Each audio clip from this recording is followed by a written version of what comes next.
sesepuh ya dari kelompok trik. Memang saya lihat, kalau saya amati ada 5 hal yang oleh Mas Isman itu diprakarsai. Yang pertama tadi, semangat patriotisme, nasionalisme, dan semangat untuk berjuang mengabdi. Nah, ini dibangunlah tadi kelompok Tentara Republik Indonesia Pelajar Jawa Timur. Yang kedua, dilahirkan Kosgoro dengan satu motivasi untuk menggerakkan ekonomi rakyat, koperasi. Karena menggerakkan ekonomi rakyat lewat koperasi itu,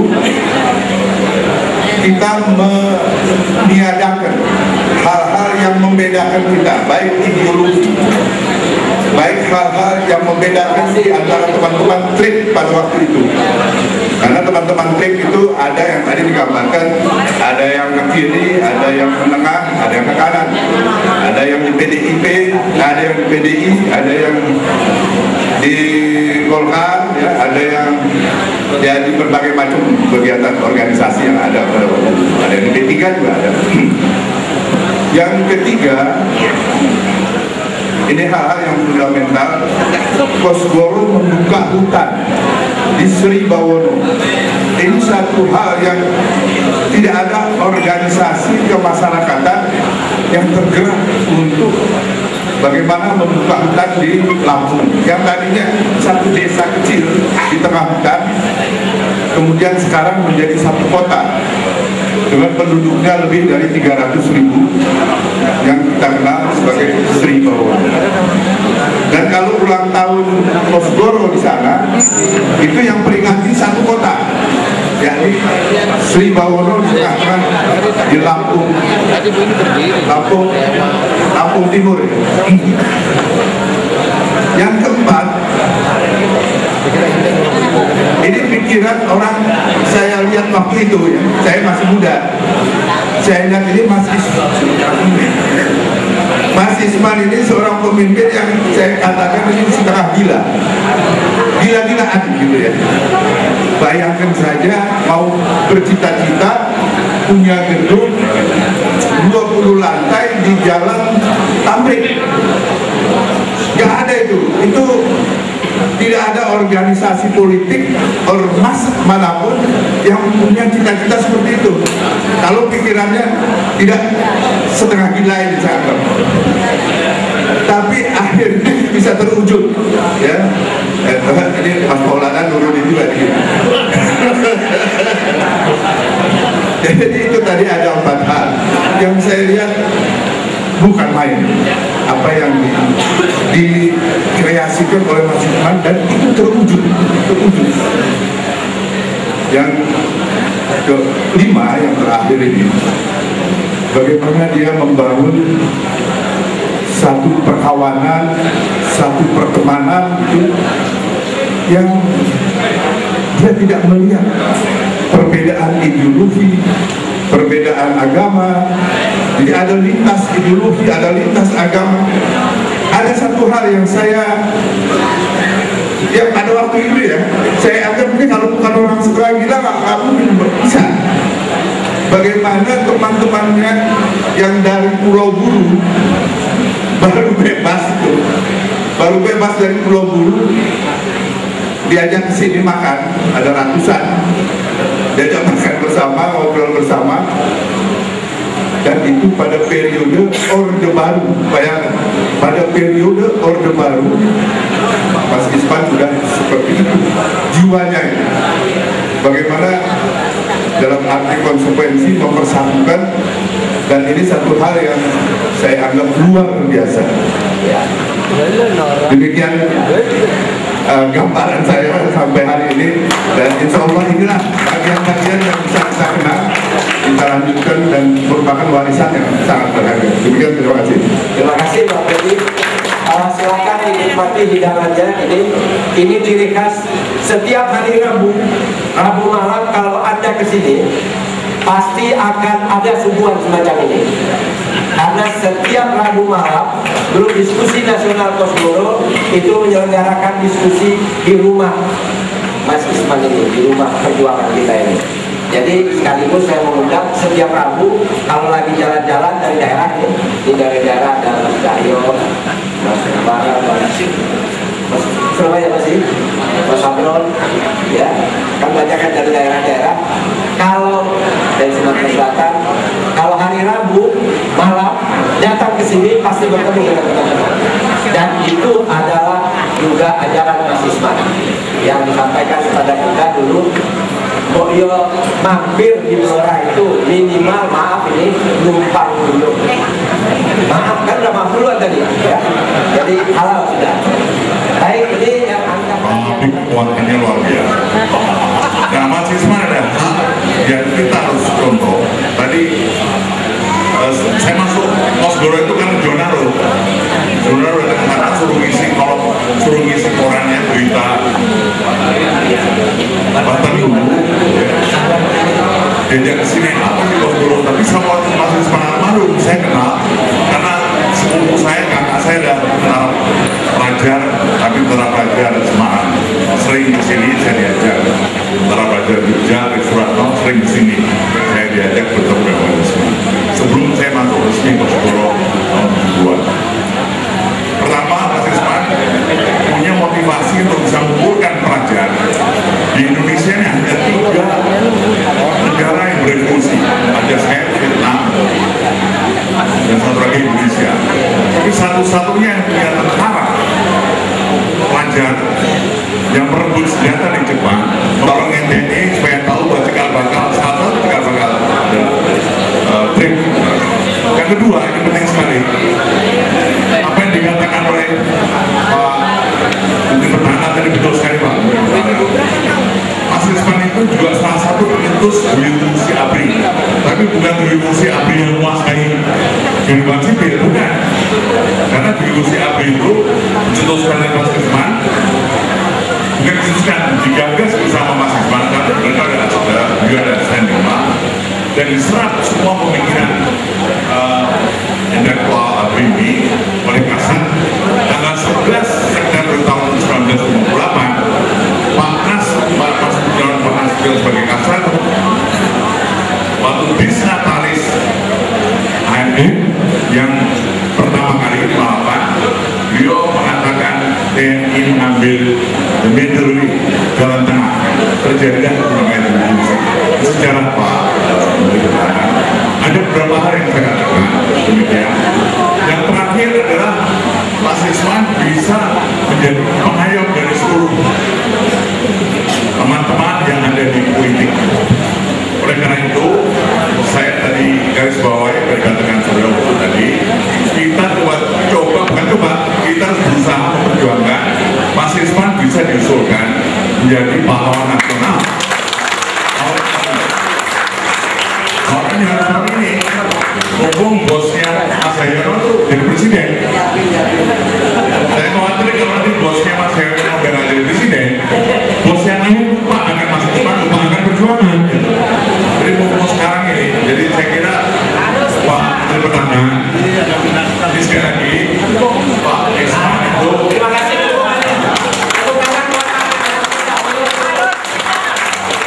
Saya memuji beliau bukan yang beliau mendukung. Saya memuji betul-betul beliau zolimi tapi nggak pernah menzolimi orang.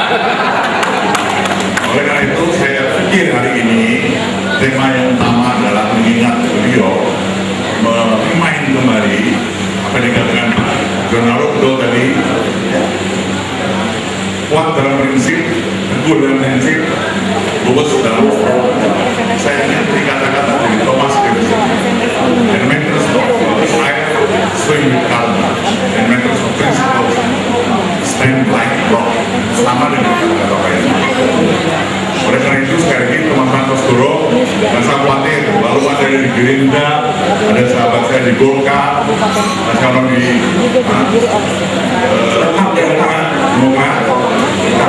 Gerindra, Pak Andi, nggak usah khawatir. Salah satu dari beliau-beliau yang muda ini kita doakan mudah-mudahan jadi salah satu dari pimpinan nasional. Karena saya nggak tersebut, tapi terima kasih buat Mas Polana yang undang saya. Saya minta maaf, ini kali semua pakai medis, saya cuma pakai kaos. Tapi kaos dari Inggris tuh. Dibeli oleh rombongan KSB, tapi lain rombongan. Ya, saya kira terima kasih banyak. Itu pesan-pesan saya tadi dan kenangan saya.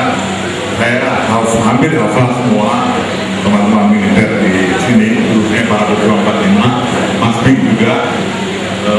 Saya kira hari ini hari yang bahagia buat kita semua, terutama kita dihadiri oleh Bapak yang terhormat, para pejuang, mantan pejuang, dan Pak Menteri Pertahanan, Pak Romo dan Ibu. Dan terima kasih kepada Waalaikumsalam warahmatullahi wabarakatuh. Ya, kita mendapatkan ini kalau di angkatan yang ini masih ada lagi sebetulnya, tapi kan kita bagi lah ya. Sekarang yang mayoritas itu sebetulnya kan di angkatan saya ini. Kosgoro ini gede kan ya, zamannya Hayul Isman, saya ini yang terhormat. Saya ucapkan lagi Assalamualaikum warahmatullahi wabarakatuh. Bapak Ibu yang terhormat, pertama kali saya mengenal Mas Isman adalah ketika saya diwawancarai Yayasan Mitsui Kosgoro. Jadi saya bicara tentang betapa Mas Isman menekankan masalah pendidikan. Dan kemudian saya kenal tadi masalah penanaman jagung di Lampung. Saya kira salah satu di antara penerima beasiswa selain saya juga Mas Muin. Jadi ada satu hal yang hubungannya dengan jagung. Nah ini uniknya jagung. Kenapa Mas Isman memilih jagung? Dan kalau kita urai dalam cognitive skill, saya maaf sekali bahwa Indonesia di cognitive skill ya educational attainment-nya dari 40 sampel. Ternyata sekarang ini dari 40 sampel ternyata paling rendah.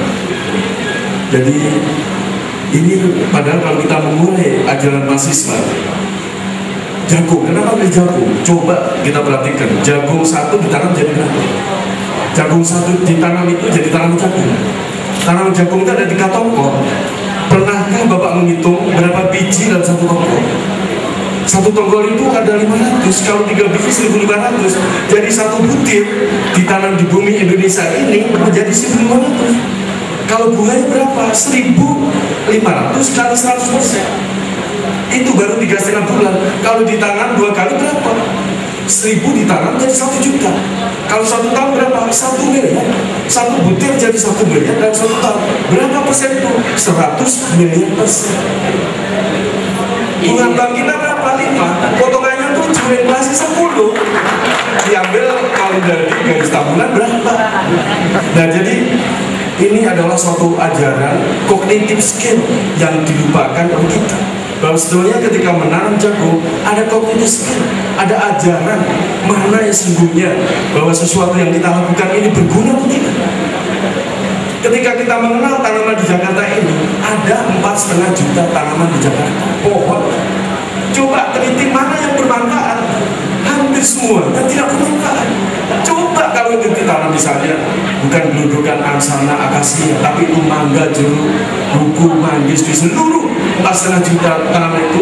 Saya hitung-hitung Jakarta yang sudah penuh sesak manusia itu pohonnya masih mampu menghasilkan 4,5 triliun per tahun minimum. Kalau misalnya ini ajaran Mas Isman ini, karena itu ada kerakyatan, ada pengabdian, ada solidaritas. Kalau setiap orang sudah mengatakan, saya juga pada waktu dengarkan pidato beliau di Mabes 2 Semarang, itulah saya begitu bergelora pidato beliau. Saya kira hampir semua kagum sekali pada pidato beliau di Semarang. Pada waktu saya baru aja selesai sarjana mendengarkan pidato beliau, waduh, luar biasa pada waktu itu ya. Di Semarang ya, pada waktu itu pidato beliau tentang solidaritas, pidato beliau tentang kerakyatan, pengabdian. Siapa sih kalau setiap bangsa ini semua sudah berani mengabdi, mengorbankan waktunya, mengorbankan pikirannya untuk mengabdi pada bangsa? Saya kira tidak mungkin negara kita seperti ini jauh lebih maju lagi. Apalagi dengan kerakyatan yang didasari kepada pertanian. kehutanan, perikanan, dan sekarang ini produksi petani Joko dan sebagainya itu terus. Tetapi kalau ternyata cita-cita Mas Isman, kenapa itu diletakkan? Karena Mas Isman tahu persis bahwa yang membuat kaya raya, makmur dan sebagainya itu adalah yang bunganya tadi 1 miliar kali 100% tadi.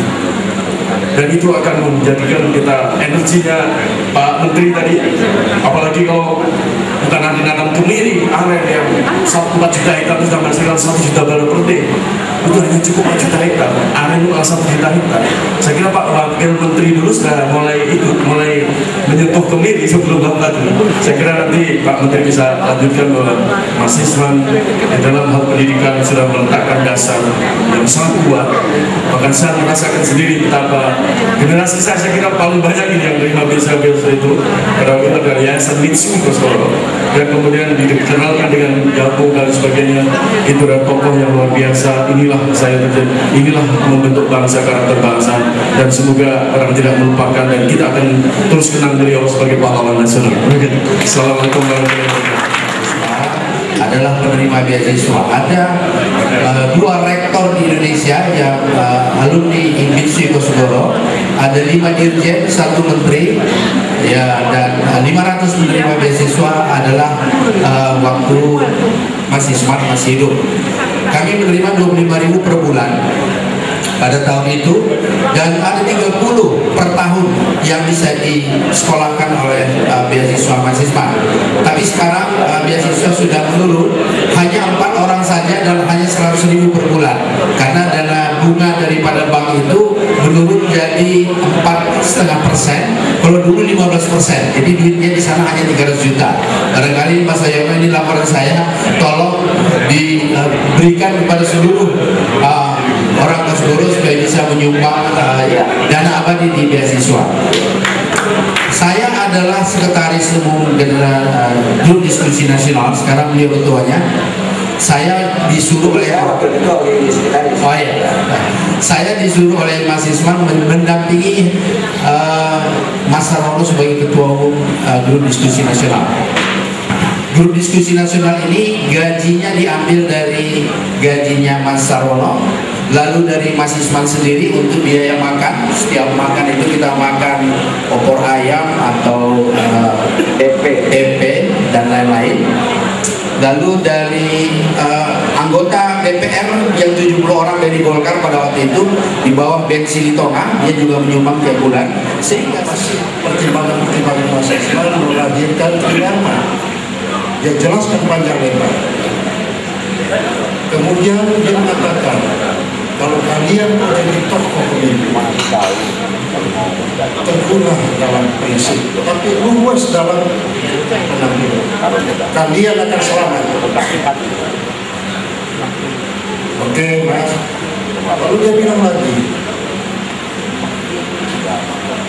urusilah yang kecil-kecil, dengan sendirinya kalian akan mampu mengurus yang besar. Apa maksudnya Mas Isman? Dia jelaskan panjang lebar. Terakhir kami baru pahami bahwa yang dimaksud beliau itu dalam bahasa sekarang adalah profesionalisme.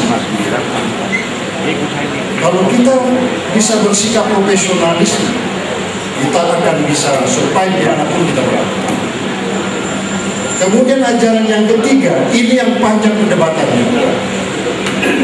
Ini yang panjang. Paling dahulu menanam, tapi paling terakhir mati. Ini banyak yang interupsi. Mas, dalam dunia politik konsep itu tidak bisa kita pakai. Bagaimana mungkin kita yang berjuang, kita yang berkeringat, atau orang lain yang menikmati? Tidak mungkin. Terakhir setelah kaji ternyata yang dimaksud itu adalah keikhlasan. Kalau kita ikhlas, kita tidak pernah kecewa dan kita tidak pernah frustrasi. Saya kira itulah yang terus menggelora di tengah-tengah kami mahasiswa Kosgoro, dan saya kira kader-kader Kosgoro relevan mempertahankan prinsip-prinsip. Kami ingin menjelaskan seperti yang dikatakan oleh Mas Mola tadi, ada Kosgoro 57, ada Kosgoro di Mitsui. Tapi saya menegaskan di cara Kosgoro sedikit pun tidak ada perbedaan antara Cikitiro dan Limatu. Prinsipnya sama, tridharma kita gunakan sama, prinsip-prinsip perjuangan mahasiswa tetap kita pegang, dan itu yang terus dikelolakan oleh kader-kader Kosgoro yang ada di yang kita banggakan dari bawah betul dan sekarang menjadi tokoh yang hebat di Jawa Timur. Silakan. Terima kasih Ibu Muncul. Yang saya hormati Bapak Menteri Pertahanan beserta Ibu Mas Sayono, Mas Kombar, dan Mas Bola, serta Bapak Ibu hadirin sekalian. Kalau berbicara tentang Mas Isman, tentu tidak sebanyak para senior-senior kita. Jadi saya ingin memulai sedikit bahwa pada tahun kurang lebih tahun 70 saya baru bertatap muka dengan almarhum Mas Isman. Tahun 70. Waktu itu seperti yang dibilang saudara Ucup, saya berada di bioskop Megaria. Saya di sana dulu sebagai tukang campur karcis. Ini backingan saya. Jadi kalau orang mau nonton waktu itu memang belum ada bioskop yang bagus selain Megaria dan Menteng. Jadi kemudian waktu itu Mas Sayono, ini maaf Mas Sayono, Mbak Opi, sedikit salam beliau. Beliau waktu itu kelas 3 SMA 6 Kebayoran filial. Pada suatu hari jam 6 pagi dia datang ke tempat saya, ke rumah. Saya baru pulang jam 5 subuh, belum tidur. Dia ketok, dia bilang, "Bron, ayo ikut gua," katanya. "Gua mau dikeroyok ini di SMA 6." Ini beliau masih ada. Jadi bukan saya ngarang, maaf Pak Menteri, karena keluarga besar semua. Saya bilang, "Waduh, gila lu Yon, ini belum tidur nih. Udah libur aja, gua mau dikeroyok nih." Saya ajaklah teman satu orang, udah almarhum, saudara Sapri, Lebrik. Kita kawal Yono nih mau dikeroyok di sekolahnya. Sampai kita ke sana, dia masuk sekolah, kita tunggu di mobil. Sampai pulang jam 1 siang. Jam 1 pas dia keluar sudah diikutin oleh anak-anak muda di daerah Kebayoran sana. Akhirnya kita berkelahi, iya. Terus akhirnya polisi Kebayoran memanggil ke alamat sini, Cikitiro 34. Jadi saudara Hayono supaya datang menghadap di polsek. Nah waktu itu di sini ada Pak Toto, dia marah-marah, tidak lapor Pak Isman. Ini terus kita dipanggil, "Saudara, kenapa ngajarin Hayono berkelahi?" Oh, saya bilang, saya nggak ngajarin dia berkelahi. Saya lagi tidur dibangunin, diajak gawang dia. Jadi bukan saya ngajarin berkelahi. Jadi dia yang ngajak saya. Dia mau dikeroyok. Dan dia tuh laki, laki itu tidak boleh penakut. Nah sejak itulah kemudian di Surabaya diadakan hotel training course. Jadi LB Hotel sedang dibangun. Udah, kamu kerja di mana? Di Megaria. Ada apa di situ? Nyatur karcis. Udah, kamu ikut ke Surabaya, ikut sekolah perhotelan, nanti kerja di LB. Kemudian saya datang di jalan Cokroaminoto. Situ ada almarhum. Waktu itu peraturan daerah DKI itu belum ada untuk usaha-usaha seperti ini. Nah inilah seorang komunikator yang hebat dan melakukan terobosan, dan dia harus ketemu dengan Bang Ali. Oleh Bang Ali dikatakan, "Mas Isman, peraturan daerah belum ada untuk bisnis seperti ini. Jalan aja. Nanti saya akan lihat dari belakang."